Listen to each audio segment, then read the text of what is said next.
Welcome to Homework Lib.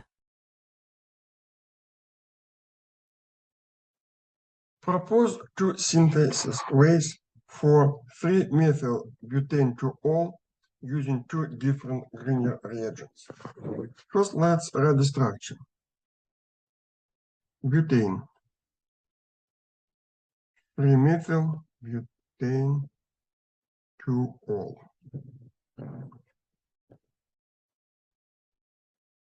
So we can use acetaldehyde and isopropyl magnesium bromide to form this bond. And after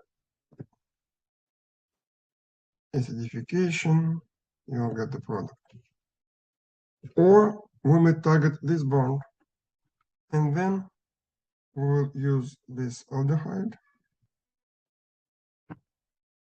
and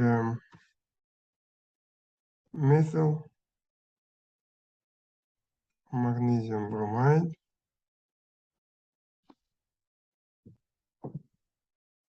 And after acidification, we'll get the product. So one synthetic way is in black and another one is in red.